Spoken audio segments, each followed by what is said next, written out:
శివమహాపురాణంలో రుద్ర సంహితలో సతీకాండలో 25th చాప్టర్లో 22nd shloka నుంచి పరమేశ్వరుడు ఆ విష్ణువుకి ఆసనం మీద కూర్చోబెట్టి అభిషేకిస్తాడు. అలాగే అభిషేకించిన తర్వాత నాకు ఏవైతే లభిస్తున్నాయో, నేను ఎలా అయితే పూజింపబడుతున్నానో సర్వులు నిన్ను అలాగే పూజిస్తారు అని చెప్పి, అలాగే 3 రకాలైన శక్తులు కూడా నువ్వు గ్రహించు అని, ఇచ్ఛాశక్తి, జ్ఞానశక్తి, క్రియాశక్తులు ఇవన్నీ కూడా నీకు ఈ ముల్లోకాల్లో నువ్వు ఈ శక్తితో నిత్యము స్వాతంత్రుడువై నువ్వు అనేకమైన లీలలు చేస్తూ ఉండు అని చెప్పాడు.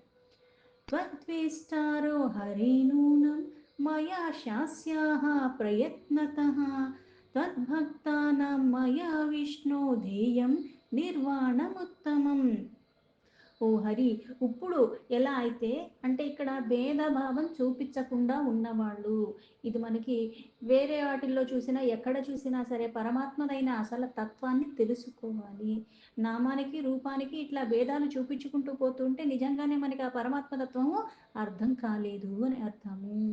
ఒక నామం మీద మక్కువ ఉండొచ్చు, ఒక రూపం మీద, ఆ చేసిన లీలల మీద కాస్త విశ్వాసము నమ్మకం ఏర్పడచ్చు, కానీ అసలైన తత్వం తెలుసుకునే ప్రయత్నాన్ని విడవకుండా ఉండాలి. అలాగే ఇతర అవతారాల గురించి తక్కువగా తూలనాడినట్టుగా మాట్లాడటం కానీ, ఇది ఎక్కువ అది తక్కువ అని మాట్లాడటం కానీ చెయ్యకూడదు. ఎందుకు అంటే అన్నీ పరమాత్మయే, పరమాత్మ కానిది లేనిది ఏదీ లేదు.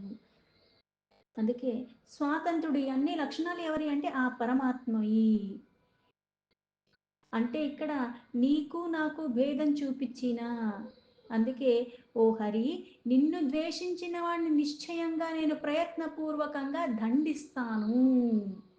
అలాగే నీ భక్తులకి నేను ఉత్తమమైన మోక్షాన్ని కూడా ప్రసాదిస్తాను. అంటే ఇక్కడ ఈ హరిహరుల భేదం లేకుండా ఎవరైతే అంత అనన్యమైన భక్తితో అలా చేస్తున్నారు, ఆ భక్తి కారణంగా మోక్షం లభిస్తుంది అని అర్థం. అంతేగాని విష్ణువుని ఆరాధిస్తే మోక్షం వచ్చేసి ఇంకా ఏదన్నా మళ్ళీ మనం ఆరాధిస్తే మళ్ళీ రాదు అని కాదు.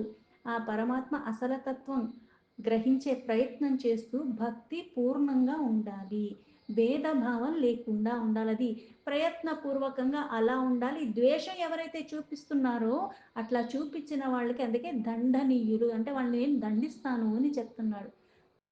మాయాం చాపి గృహాణో మాం దుఃప్రాణద్యాః సురాదిభిః యయా సమ్మోహితం విశ్వమాచిద్రూపం భవిష్యతి. అలాగే ఈ మాయను కూడా గ్రహించండి. దీని నివారణ దేవతలకి కూడా సాధ్యం కాదు, చాలా కష్టము. ఇది అందరినీ మోహానికి లోబడేలా చేస్తుంది. దీనికి మోహానికి లోబడిన వాళ్ళంతా కూడా ఈ విశ్వంలో జడరూపులు అయిపోతూ ఉంటారు. అంటే ఇక్కడ మాయ ఎవరి అధీనంలో ఉంది? పరమాత్మ అధీనంలో ఉంది. ఈ పరమాత్మ అధీనంలో ఈ పరమేశ్వర రూపంలో ఉండి మళ్ళీ నేను నీకు ఇది ఇస్తున్నాను, నువ్వు ఇది గ్రహించు అంటున్నాడంటే అర్థం ఏంటి అంటే ఆయన దగ్గర లేదు కాబట్టి ఈయన ఆయనకి ఇస్తున్నాడు, ఈయన ఇచ్చాడు కాబట్టి ఆయనకు అర్హత వచ్చేసింది అనుకోవటం కాదు ఇక్కడ. అది తానే, ఇది తానే, ఇచ్చేది తానే, పుచ్చుకునేది తానే, ఇక్కడ ఉన్నది తానే, అక్కడ మళ్ళీ భక్తిభావంతో ఆరాధిస్తుంది తనని. అది అర్థం చేసుకోవాలి. అందుకే ఈ మాయ ప్రధానంగా చెప్పింది. మాయ పరమాత్మ ఒక ఆధీనంలో ఉంటుంది. గుణాతీత, సర్వాతీత, మాయాతీత, నామాతీత, రూపాతీతయే పరమాత్మ.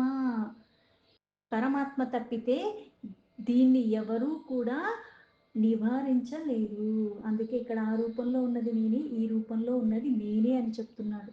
మమ బాహుర్మదీయస్వం దక్షిణోసౌ విదేహరే అస్యాపి విదేహపాత జనీతాపి భవిష్యసి. అలాగే ఓ హరి, అంటే ఇప్పుడు ఎలా అయితే ముగ్గురిని ఒకే రూపంలో చూపిస్తా అంటే రూపం లేని పరమాత్మకి నిజంగా రూపం ఉంటే ఏమిటి అని చెప్పటం. ఎలా అయితే త్రిగుణాలు అన్నవి ఒక శరీరంలో ఉన్నాయి, 3 గుణాలు ఉన్నాయి. ఏది ఎక్కడుందంటే ఎలా చెప్తా, ఆ సమయం బట్టి సందర్భం బట్టి కొన్ని కొన్ని వ్యక్తం అవుతూ ఉంటే, కొన్ని అధికంగా ఉంటూ ఉంటే, మళ్ళీ ఇంకొక సమయంలో ఇంకొకటి అధికంగా ఉంటుంది, ఇవి తగ్గుముఖం పడుతూ ఉంటాయి. కానీ ఇక్కడ చెప్పేది ఏమిటి అంటే మళ్ళీ నువ్వు నా ఎడమ భుజానివి, అలాగే ఆ విధాత అయిన బ్రహ్మ నా కుడి భుజము. అయితే ఇక్కడ నువ్వు ఎడమ అని చెప్పి విధాతని కుడి భుజం అని చెప్పి మళ్ళీ ఆ విధాతకి కూడా ఉత్పత్తి నువ్వు చేస్తావు, మళ్ళీ పాలన కూడా నువ్వు చేస్తావు అని చెప్పాడు. విష్ణు యొక్క నాభికమలం నుంచి ఉద్భవించిన వాడు బ్రహ్మ. అయితే ఇక్కడ ఇది మనకి చాలా గాథల్లో కూడా ఎలా చెప్పబడింది అంటే, ఇప్పుడు నేను ముందు అంటే నువ్వు ముందంటే సృష్టిని ఏం చేశానంటే నువ్వే, నేను సృష్టించాను నిన్ను అన్నది. ఇది మళ్ళీ ఇద్దరికి కాస్త వాద వివాదం జరగటం ఇవన్నీ కూడా మనకి ఎలా అయితే శివలింగ ఉద్భావన ఎప్పుడైతే జరిగిందో, అగ్ని స్తంభం ఏదైతే వచ్చిందో శివరాత్రి సందర్భంగా ఆ గాథ కూడా ఇంతకుముందు చెప్పబడింది. అయితే ఇక్కడ అన్నీ నేనే అని చెప్తున్నాడు. ఎలా అయితే కొన్ని గుణాలకి లోబడి కొన్ని క్రతువులు చేస్తున్నట్టుగా లీలలు చేస్తున్నాడు పరమాత్మ.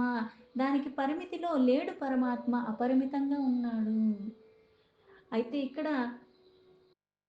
కుడి భుజం బ్రహ్మ అని చెప్పి ఎడం భుజం విష్ణు అని చెప్పిన తర్వాత హృదయం మమాయో రుద్ర సాయవాహం న సంశయ పూజయస్తవ సదా సోపి బ్రహ్మాదీనామపి ధ్రువం.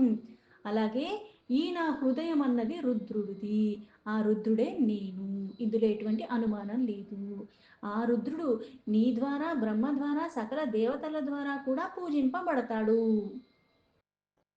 అత్ర స్థిత్వా జగత్సర్వం పాలయత్వం విశేషతః నానా అవతార భేద్యేశ్చ సదా నానోతి కర్తుభిః. అయితే ఇక్కడ ఎన్నో లీలలు చేస్తూ నువ్వు ఇంకా విభిన్నమైన అవతారాలు కూడా విశేష రూపంగా ధరిస్తావు. అలాగే సంపూర్ణమైన జగత్తుకి కూడా పాలన నువ్వే చూసుకుంటావు. అంటే ఆ బాధ్యతను చెయ్యమని ఇక్కడ పరమేశ్వరుడు ఇచ్చినట్టుగా చూపిస్తున్నాడు. కాకపోతే పుచ్చుకుంది ఎవరు అంటే మళ్ళీ తానే. ఇచ్చింది తానే, పుచ్చుకుంది తానే. కర్త క్రియ కర్మ అన్నీ పరమాత్మే. కాకపోతే ఇక్కడ ఇంకో రూపంలో ఉన్నట్టుగా, ఇంకో నామంతో ఉన్నట్టుగా, ఇంకో లీల చేస్తున్నాడు. అక్కడ మళ్ళీ ఇంకో రూపంలో ఉన్నట్టుగా, ఇంకో నామంతో ఉన్నట్టుగా, మళ్ళీ అది కూడా లీల. అందుకే లీలా రూపాలు ధరిస్తాడు పరమాత్మ. మమ లోకే తవేదం వై స్థానం చ పరమాబ్ధిమత గోలోక ఇతి విఖ్యాతం భవిష్యతి మహోజ్వలం.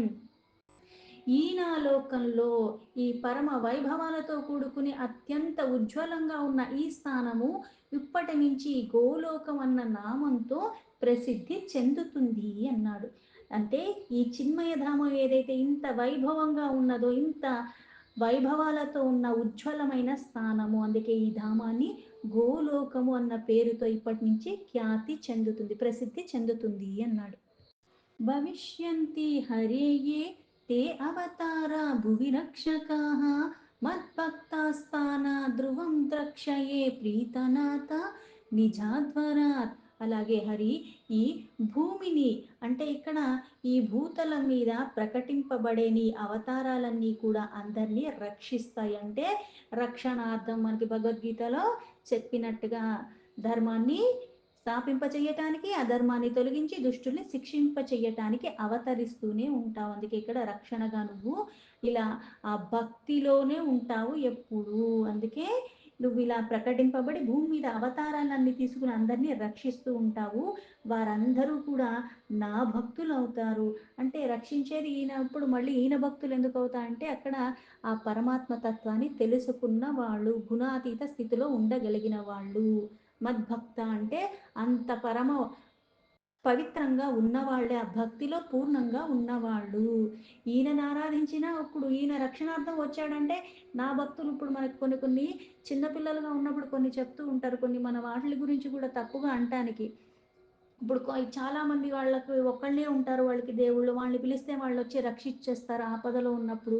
మనకేమో ఇంతమంది దేవతలు ఉన్నారు అలా అని ఈ నామం పిలిచి ఆ నామంలో ఆయన్ని పిలిచిన తర్వాత నేనెందుకు వాళ్ళని పిలుచుకుంటాడులే అని మళ్ళీ ఆ నామం పిలిచినట్టు నేను కాదులే నువ్వెళ్ళు అని వాళ్ళందరూ కూడా అలా రావటం మానేసి మనల్ని ఎవ్వరు కాపాడరు అన్నట్టుగా ఈ మూర్ఖత్వంతో చెప్పుకునే కథలు.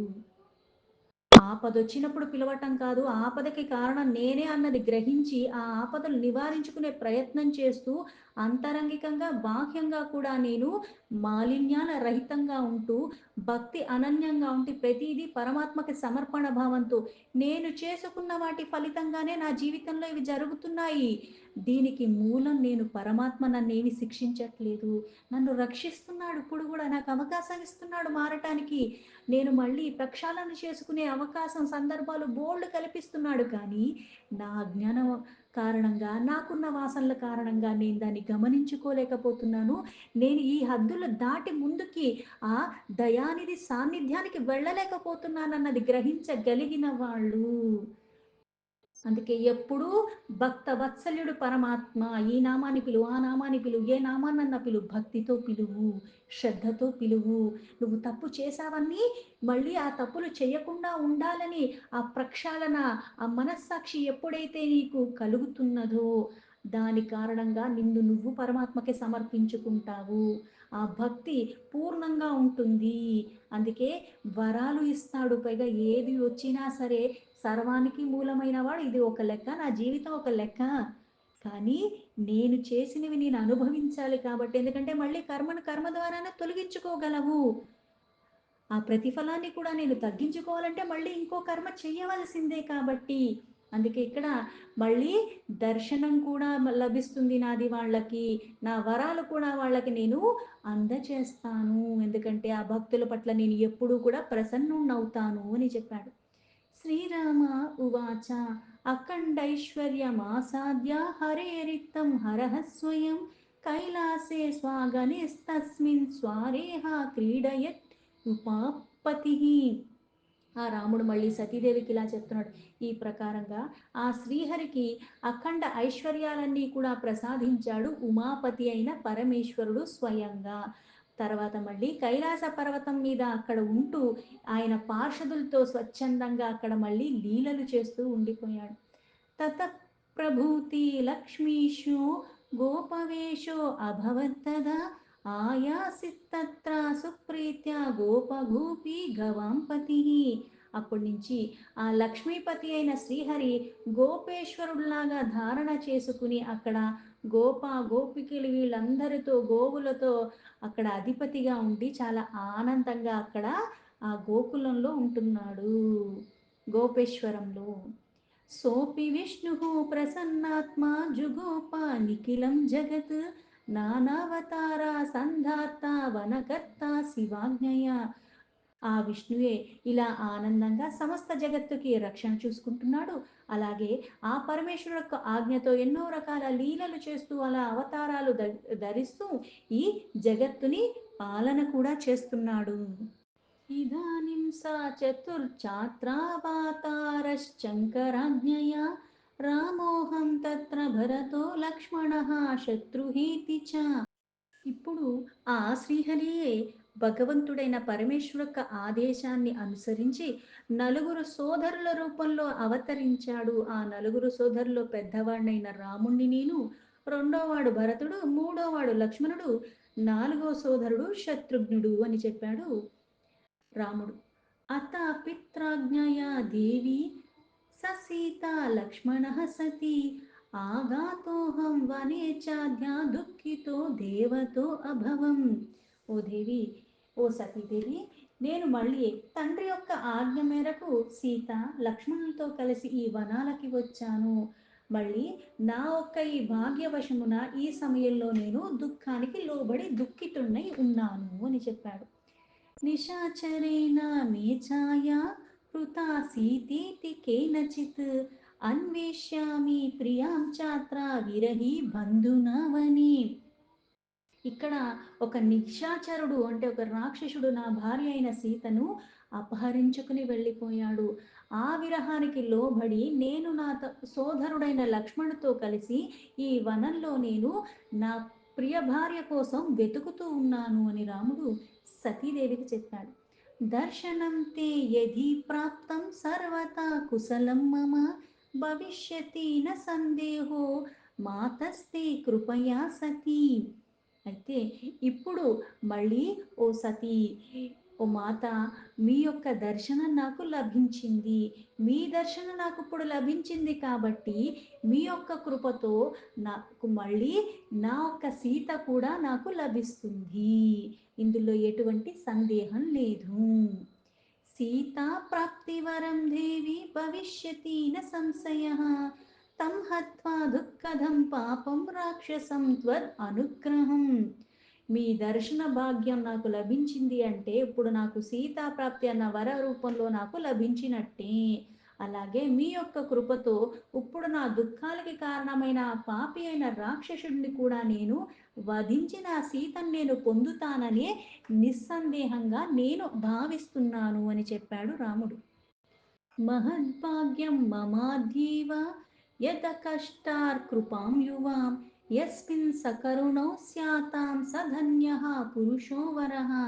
ఈరోజు నిజంగానే నేను చాలా సౌభాగ్యవంతుడంటే ఇక్కడ నాకు నీ దర్శనం లభించినంత మాత్రం చేతనే, అంటే కొన్ని కొన్ని దర్శనాలు మనకి తేలిగ్గా లభించవు, కానీ మీ వలన నాకు నిశ్చితంగా సీత లభిస్తుంది అంటే మీ అనుగ్రహం వల్లే నా దుఃఖాలు తొలగిపోతాయి, ఎందుకంటే మీ అనుగ్రహం కారణంగానే నాకు మీ దర్శనం లభించింది, అందుకే నాది మహత్తరమైన సౌభాగ్యం కలిగింది, అది కూడా మీ కృప వల్లే.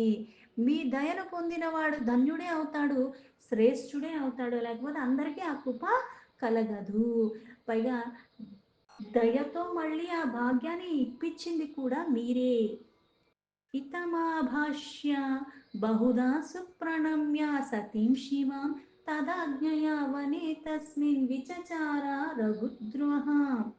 ఈ ప్రకారంగా ఇలా మాటలు మాట్లాడిన తర్వాత కళ్యాణమణి అయిన సతీదేవి ఆయనకి మళ్ళీ రఘుకులంలో పుట్టిన శిరోమణి అయిన శ్రీరాముడికి నమస్కరించి ఆయన ఆజ్ఞతో మళ్ళీ ఆయన నుంచి ఈవిడ వెళ్ళిపోయింది, ఆవిడ మళ్ళీ వెళ్ళిపోవటానికి ఆయన మళ్ళీ అక్కడి నుంచి ఆ వనాల్లో ఆవిడని వెతుకుతూ సంచరిస్తూ అలానే ఉన్నాడు.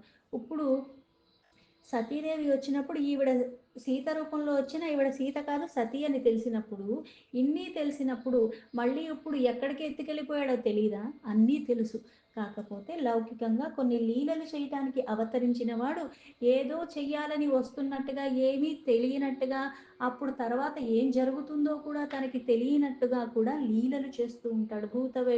భవిష్యత్ వర్తమానాలన్నీ కూడా అన్నీ తన సంకల్పంతోనే జరుగుతూ ఉన్నాయి. కాకపోతే ఇక్కడ ఉద్ధరించడానికి వచ్చాడు కాబట్టి అవకాశం ఇస్తున్నాడు. కొన్ని మళ్ళీ కొంతమందిని ఈ మధ్యలో ఈ గాథ మధ్యలో కూడా వాళ్ళని కూడా ఉద్ధరింపజేయటానికే ఈ ప్రయాణం అన్నది, ఏమీ తెలియనట్టుగా అక్కడే వనంలో మళ్ళీ సంచరిస్తున్నాడు రాముడు. అత కార్య సతీ వాక్యం రామస్య ప్రయతాత్మనః అష్టాభూత్సా ప్రశంసంతం శివభక్తిరతం హృది. పవిత్రమైన హృదయంతో ఆ రాముడు ఇలా మళ్ళీ శివభక్తి పారాయణుడై ఆయననే స్మరిస్తూ మళ్ళీ శివ ప్రశంస చేసుకుంటూ అలా విన్న సతీదేవి ఆ మనస్సులోనే ఇలా చాలా ఆనందానికి లోబడింది. స్మృత్వా స్వకర్మ మనసాకర్షిచ్చ శోకం సువిస్తరం ప్రత్యాగచ్చద్దుదాసీన వివర్ణ శివ సన్నిధం. దాని తర్వాత అలాగే ఇప్పుడు జరగబోయే పరిణామాల గురించి కూడా క్షుణ్ణంగా తెలిసిన పరమేశ్వరి కాబట్టి ఆవిడ మనస్సులోనే కాస్త శోకానికి లోబడింది. ఇప్పుడు మళ్ళీ మానసికంగా శోకానికి లోబడటానికి అన్నది ఇక్కడ గాథలో రాశారు, కానీ ఎలా అయితే విడతీయటానికి వీలు లేనటువంటి వాళ్ళు, అనాదిగా ఎలా అయితే పరమాత్మ ఆది అంతం లేనివాడు, ఇంకా మధ్యం కూడా ఉండదు, మధ్యాంతర రహితమైన వాడు సనాతనుడు, అలాగే ఈవిడ కూడా సనాతని. అయితే ఎప్పుడూ ఇద్దరు కలిసే ఉన్నవాళ్ళు, విడతీయటానికి వీల్లేనటువంటి వాళ్ళు అయినప్పటికీ కూడా వీళ్ళ ద్వారానే సృష్టి స్థితి లయాలు జరుగుతూ పునః సృష్టి కూడా జరుగుతూ ఈ క్రమం కొనసాగుతూనే ఉంటుంది. అందుకే సర్వం లయం అయిపోతుంది, కానీ వీళ్ళప్పుడు అలానే ఉంటారు, వీళ్ళు పూర్ణత్వంతో ఉన్నవాళ్ళు. అయితే ఇక్కడ ఆవిడికి ఎందుకు శోకం వచ్చింది అంటే ఈవిడికి ఏమీ శోకం లేదు. ఉద్ధరించడానికి అవతరించిన వాళ్ళు, పైగా ఈ అవతారం అన్నది పర్మనెంట్గా ఉండేది కాదు, పరిమితి కాలానికే వస్తుంది, ఆ పరిమితి కాలంలో లీలలు చేసేసి మళ్ళీ వెళ్ళిపోతారు. అయితే ఇప్పుడు ఈ లీలలు చేసే దాంట్లో ఈ అవతారం చాలించే సమయం ఆసన్నమైనది అన్నది చెప్పటానికి ఇలాగ శోకంలో ఉంది. మనకిలాగ వికారాలు లేవు, పరమాత్మకి బాధ సంతోషం ఏమీ ఉండవు, అందుకుని ఆ అంగకాంతి అన్నది కాస్తగా తగ్గిపోయింది.